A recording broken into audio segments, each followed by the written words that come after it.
गांधीजम part 4 में हम लोग अब गांधी के बायोग्राफी को ओवर कर चुके हैं। हम लोग देखेंगे गांधी जी के थॉट्स। उसके पहले हम लोग देखते हैं हु वाज गांधी। तो यहाँ पर बायोग्राफी की बात हो रही, बाय पर्सनालिटी गांधी जी कौन थे?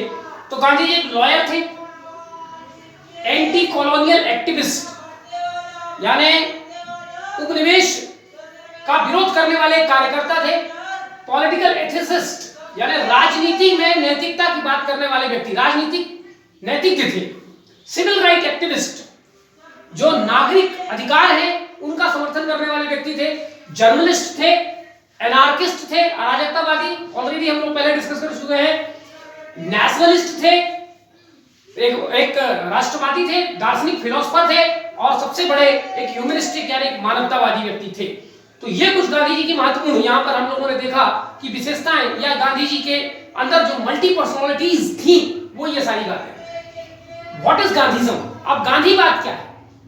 ठीक है, इसको हम लोग देखते हैं गांधीवाद क्या है। It is a set of ideas that describes the inspiration, vision and life works of Mahatma Gandhi that contributed to the idea of non-violent resistance and based upon two pillars, that is satya and ahimsa। यानी गांधी जी के अपने शब्दों, अपने जीवन और उनके कार्य करने के तरीकों में जो सिद्धांत छुपा हुआ है वही गांधीवाद है। तो गांधी जी का जो इंस्पिरेशन है, विजन है और लाइफ वर्क्स है और महात्मा गांधी दैट कंट्रीब्यूटेड, और उनके इन सिद्धांतों से चलते हुए क्या मिलता है? Idea of non violent resistant, अहिंसात्मक तरीके से प्रतिरोध करने की जो बहुत बड़ा गुण है, प्रॉपर्टी है, जो दो पिलर पर टिका हुआ है, सत्य और अहिंसा, that is truth and non violence.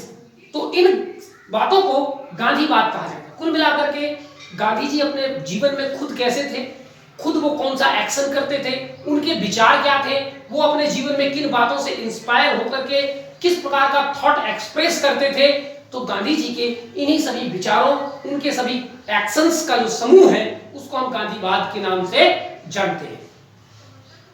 It also means what Gandhi's ideas, words and actions mean to the people around the world। गांधीवाद का दूसरा मतलब ये भी है कि दुनिया गांधी जी के कार्यों को, दुनिया गांधी जी के जीवन को दुनिया के लोग किस नजरिए से देखते हैं और उस नजरिए को अपने अंदर लेकर के वो कैसे अपने जीवन के लक्ष्यों को प्राप्त करते हैं, अपने फ्यूचर को कैसे आगे बढ़ाते हैं, इस बात को भी गांधीवाद कहा जाता है। ठीक है, around the world and how they use them to guidance in building their own future. तो गांधी के सिद्धांतों पर चलते हुए लोग अपने जीवन को कैसे संचालित करते हैं, इसे भी गांधीवाद के नाम से जाना जाता है। ठीक है, तीसरी बात, a non violent way of life भी गांधीवाद है। गांधीवाद की तीसरी कैरेक्टरिस्टिक्स है एक अहिंसात्मक जीवन जीने का तरीका जो है उसे भी गांधीवाद कहा जाता है। कॉमन लैंग्वेज में हम उसे गांधीगिरी के नाम से जानते हैं। अब खुद गांधी जी के शब्दों में गांधीवाद क्या है, तो गांधी जी कहते हैं there is no such things as Gandhism. Gandhi ji ये कहते हैं कि गांधीवाद जैसी ऐसी कोई फिलॉसफी नहीं है। ये ठीक वैसा ही है जैसे कार्ल मार्क्स कहते थे कि there is no Marxism. Karl Marx ने खुद जो है स्वीकार किया है कि मार्क्सवाद जैसी कोई आइडियोलॉजी नहीं है। उसी प्रकार गांधी जी भी कहते हैं कि गांधीवाद जैसी कोई आइडियोलॉजी नहीं है। And I do not want to leave any sect after me. Gandhi ji कहते हैं मैं अपने पीछे अपना कोई संप्रदाय या पंथ या मान्यता छोड़ करके जाना नहीं चाहता, क्योंकि अगर मैं ऐसा करूंगा तो आने वाले दिनों में लोग मुझे भगवान की तरफ पूजने लगेंगे। जैसे गुरु नानक हैं, कबीर हैं या दयानंद सरस्वती हैं, जो भी समाज सुधारक रहे हैं, जिन्होंने अपने आइडियाज लोगों के सामने रखे समाज को सुधारने के लिए, उनके जाने के बाद हुआ क्या? लोगों ने उनको भगवान बना दिया और उनके सिद्धांतों को मानना बंद कर दिया। गांधी जी कहते थे मुझे भगवान मत बनाओ, मैंने कोई पंथ नहीं चलाया, मैंने कोई आइडियोलॉजी नहीं चलाई, मैंने कोई सेक्ट नहीं चलाई, केवल मेरा कहना यह है कि मेरे विचार अगर आपको रिलेवेंट लगते हैं तो उन्हें मानिए, इंस्टीड कि आप मुझे ईश्वर बना दें और आप मेरे विचारों को छिन्न भिन्न कर दें। ठीक है, तो प्रैक्टिकल लाइफ में आज वही हो रहा है कि हर एक आदमी गांधीवादी होने का दावा करता है, लेकिन गांधीयन प्रिंसिपल्स क्या है, गांधी का सिद्धांत क्या था, गांधी का लाइफ क्या था, उसको जानने की कोशिश कोई भी नहीं करती। इसलिए गांधी जी कहते हैं कि गांधीवाद जैसी कोई धारणा नहीं है और ना ही मैं ये चाहता हूं कि मैं अपने पीछे अपनी कोई धर्म या संप्रदाय या मान्यता छोड़ करके जाऊं। I do not claim to have originated any new doctrine. Gandhi ji ये भी कहते हैं कि मैं इस प्रकार का कोई दावा नहीं करता कि मैंने कोई नई सिद्धांत दिए हैं। सारे सिद्धांत वही है जो सदियों से, शताब्दियों से और पीढ़ियों से एग्जिस्ट में रहे हैं, मैंने उन्हें नए तरीके से लोगों के सामने रखा है, उनको प्रैक्टिकली इंप्लीमेंट करने की कोशिश किया है, यानी मैंने कोई नया सिद्धांत लोगों के सामने नहीं रखा है। I have simply tried in my own way to apply the eternal truths to our daily life and problems. मैंने उन सिद्धांतों को जो सदियों से है उन्हें अपने खुद के जीवन में उतार करके अपने सामने जो समस्याएं आई हैं उन समस्याओं को सॉल्व करने का प्रयास किया है, और जो सिद्धांत मैंने लोगों के सामने रखे हैं वो इटर्नल ट्रूथ है, शाश्वत सत्य है। दुनिया के हर धर्म में, हर संस्कृति में वो चीजें पाई जाती हैं। The opinions I have formed and the conclusions I have arrived at are not final. जो विचार मैंने आप लोगों के सामने रखे हैं और जिन निष्कर्षों तक मैं पहुंचा हूं, जरूरी नहीं कि वो अंतिम हो।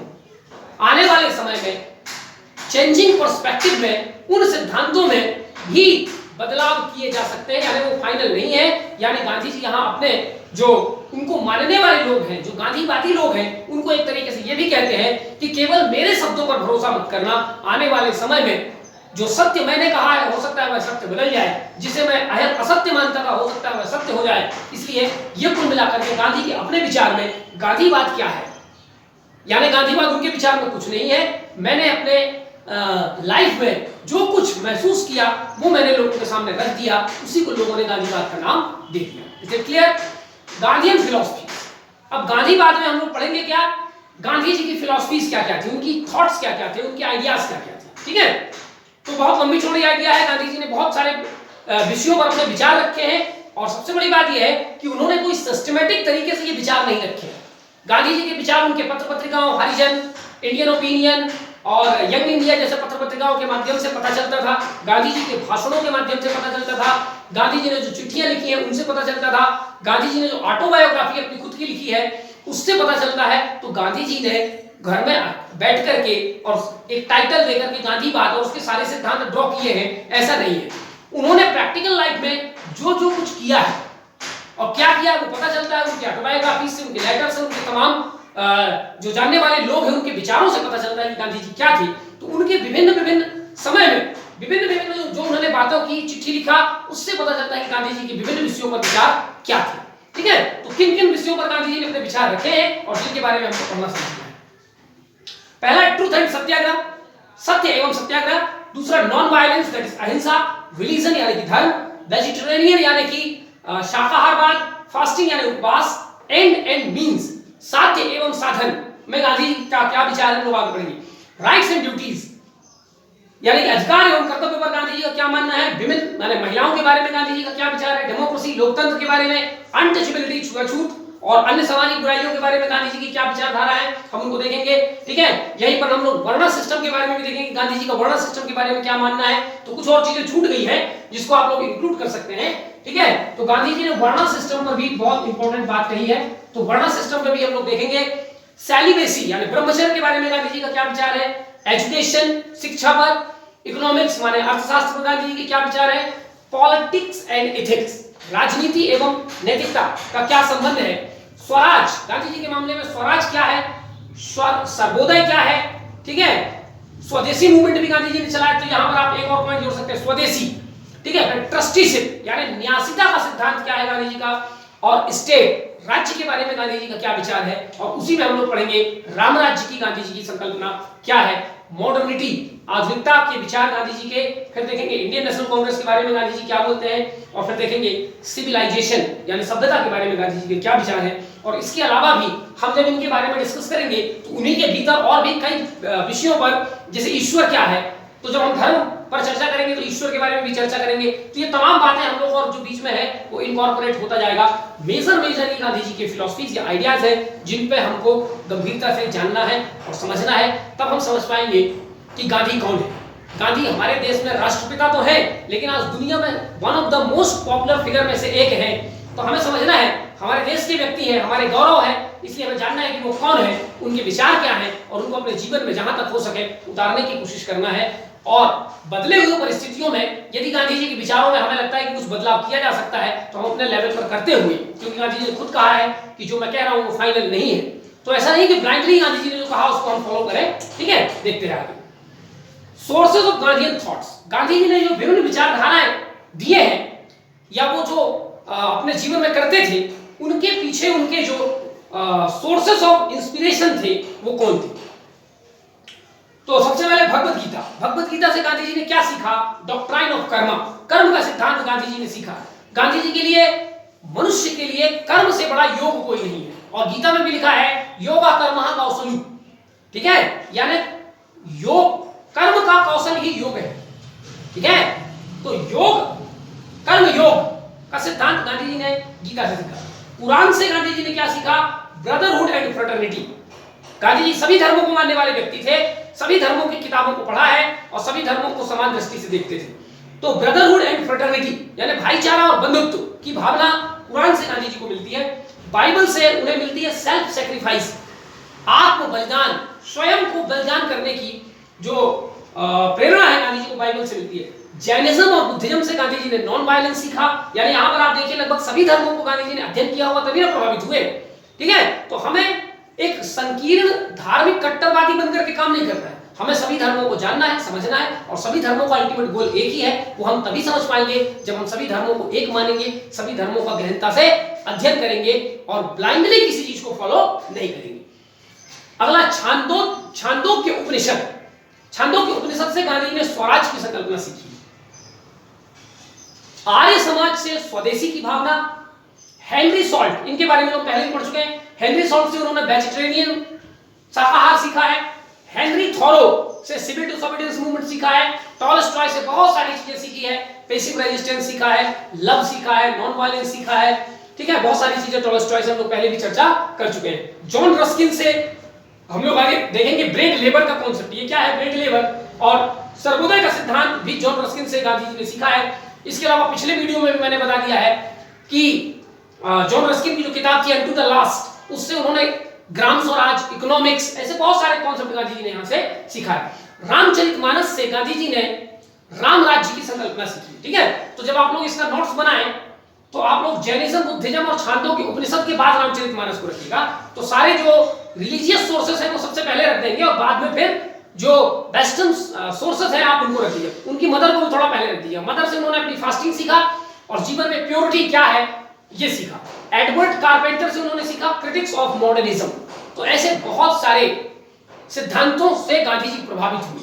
अब इससे ये बात पता चलती है कि गांधी जी बहुत अच्छे रीडर थे, इन्होंने सबको पढ़ा होगा, ठीक है। मूवी भी ज्यादा देखते नहीं थे गांधी जी और उस समय चलते भी नहीं थे ज्यादा। तो एक बात तो स्पष्ट है कि गांधी जी गुड रीडर थे। तो जीवन में बहुत ज्यादा पढ़िए, जितना ज्यादा आप पढ़ेंगे उतने ज्यादा आप विद्वान होंगे, उतने ज्यादा आप इस संसार की सारी जो क्रिएशन है आप उसको समझ पाएंगे। तो पढ़ने से बिल्कुल मत बचिए। जितना भी आपके पास फ्री टाइम मिलता है उसको यहाँ वहां गंवाने से बेहतर है ज्यादा से ज्यादा अध्ययन कीजिए। बहुत सारी मोटिवेटेड और बहुत सारी सुंदर सुंदर किताबें इस संसार में है, ज्ञान का वो सोर्स है, आप उनको हमेशा पढ़ते रहिए। तो गांधी जी को आप देखिए कितने सारे धर्मों का अध्ययन किया, देशी तो छोड़िए विदेशियों का भी अध्ययन किया, ठीक है। तो बहुत अध्ययन किया गांधी जी ने और इसीलिए गांधी आज एक महान व्यक्तित्व के रूप में जाने जाते हैं, ठीक है। चलिए एक बड़ा अच्छा स्टेटमेंट है गांधी जी के बारे में, what I have done will endure, not what I have said और रिटन। गांधी जी का मानना है कि मैंने अपने जीवन में जो किया है व्यक्ति आगे चलकर के उसी की सराहना करेंगे, उसी का पालन करेंगे, बल्कि उसका नहीं जो मैंने लिखा है या जो मैंने कहा है। यानी कहने का मतलब यह है कि कुछ कहने से अच्छा होता है कुछ करके दिखाना, केवल कुछ लिख देने से अच्छा होता है उस नियम पर खुद चलना। तो गांधी जी एक ऐसे एक्सपेरिमेंटलिस्ट थे, एक ऐसे प्रयोगवादी थे जिन्होंने अपने इन सारे सिद्धांतों का प्रयोग पहले खुद किया है और जब उनको जस्टिफाई पाया है, जब उनको सक्सेसफुल पाया है, तभी उन्होंने इन सिद्धांतों को लोगों के सामने रखा है। यानी गांधी जी की जो सारे सिद्धांत हैं ये पूरी बकवास, ये जिसको कहते हैं गल्प, गॉसिप नहीं है, बल्कि रियलिटी में गांधी जी ने अपने जीवन में इन सिद्धांतों को जिया है। इसीलिए वो ये कहते हैं कि मैंने जीवन में जो किया है वही लोग जानेंगे, वही लोग समझेंगे, उन्हीं की लोग सराहना करेंगे, और जो मैंने नहीं किया केवल सिद्धांतों के रूप में, शब्दों के रूप में, किताबों में लिख दिया है, वो उसको लोग नहीं मानेंगे, ठीक है। तो ये शिक्षा देती है गांधी जी का स्टेटमेंट कि कर्म करें, उपदेश देने से अच्छा है कर्म करना, ठीक है। आगे हम लोग देखते हैं, अब उनका पहला विचार हम लोग यहां से पढ़ना शुरू करते हैं, ट्रुथ एंड सत्याग्रह। तो गांधी जी का जो सिद्धांत है सत्याग्रह वो ट्रुथ से जुड़ा हुआ है। तो पहले हमको देखना है कि ट्रुथ यानी कि सत्य क्या है। गांधी जी की नजर में what that exist is the truth. सत्य की क्या परिभाषा है?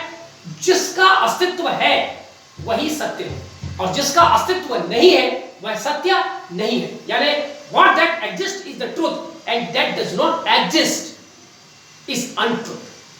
अब एग्जिस्ट का मतलब फिजिकल फॉर्म में ही नहीं है। जैसे एयर है, सोल है, ये एग्जिस्ट करते दिखाई नहीं देते, ठीक है। तो एग्जिस्ट का मतलब फिजिकल फॉर्म में होने की बात यहां पर नहीं कही जा रही है। जो जिसका अस्तित्व है, जिसको बाय एनी मींस ये प्रूव किया जा सके कि ये है, वही सत्य है, और जो कहीं नहीं है वो असत्य है, ठीक है। इसीलिए आजकल जो फिल्में दिखाए जाते हैं उसमें पहले कह देते हैं कि ये फिक्शन है, कल्पना है, ठीक है, वो रियलिटी नहीं है।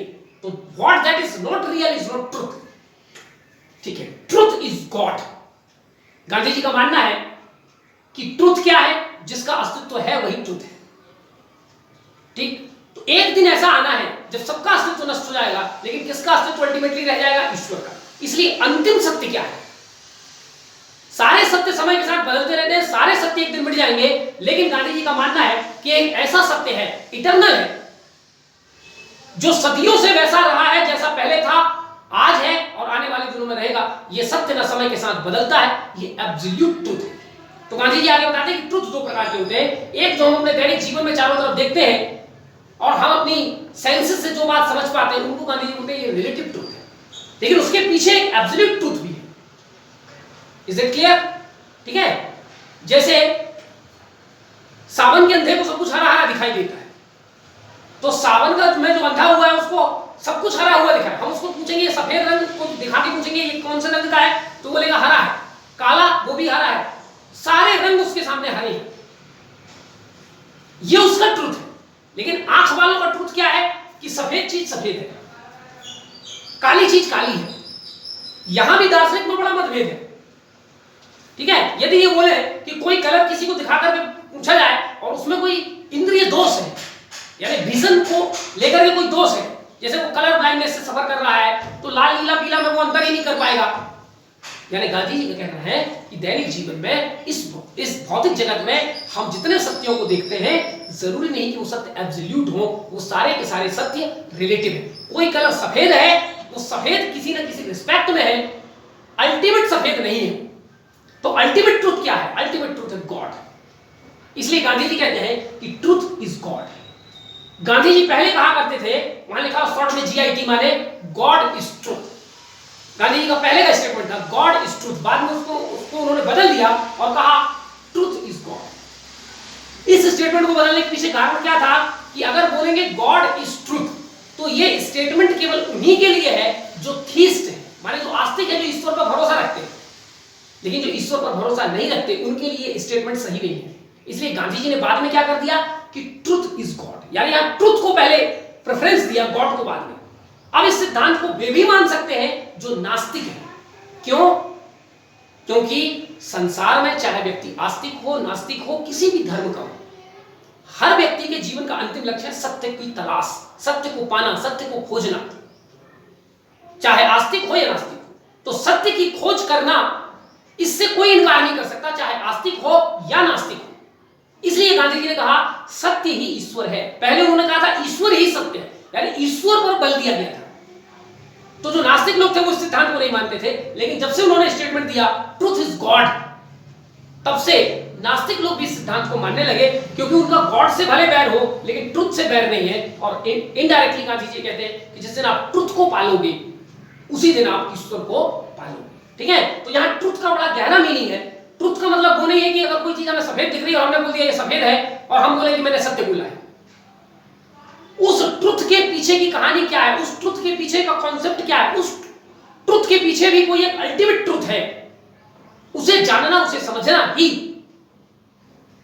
जैसे रात में हम एक सांप, एक रस्सी को देख करके सांप समझ लेते हैं, उस समय तो हमारे लिए वही सत्य है। लेकिन क्या वही सत्य है?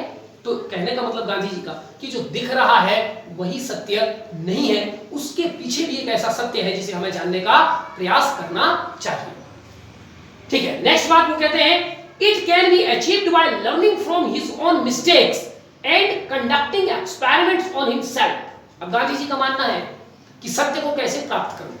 सत्य क्या है वो तो मैंने बता दिया, इसको प्राप्त कैसे करोगे। तो गांधी जी कहते हैं कि सत्य को प्राप्त करने का तरीका है अपनी गलतियों से सीखना और खुद के ऊपर प्रयोग करना। आप जितना ज्यादा से ज्यादा गलती करेंगे आप सत्य के उतने नजदीक जाएंगे। आप अपने ऊपर जितने ज्यादा से ज्यादा एक्सपेरिमेंट करेंगे आप उतने सत्य के नजदीक जाएंगे। तो किसी दूसरे पर प्रैक्टिकल नहीं करना है, खुद पर प्रैक्टिकल करना है। ठीक है, चलिए थर्ड बात है universal and present in all the religions. Gandhi ji कहते हैं कि सत्य यूनिवर्सल है, सार्वभौमिक है, सब जगह, एवरीवेयर, इवन हर धर्म में भी सत्य की ही शिक्षा दी जाती है। ठीक है, लेकिन वो हमें दिखाई नहीं देता कि सत्य है कहां, सत्य का रूप क्या है, सत्य का स्वरूप क्या है।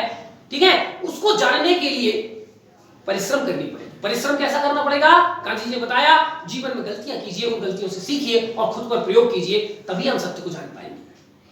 तो उन्होंने एक एग्जांपल दिया, line and dots. Line and dots का एग्जांपल क्या है, गांधी जी कहते हैं कि हम एक अगर लाइन खींचे तो वास्तव में ये लाइन दिखने में तो एक लाइन है, लेकिन वास्तव में ये असंख्य डॉट से मिलकर बना हुआ है।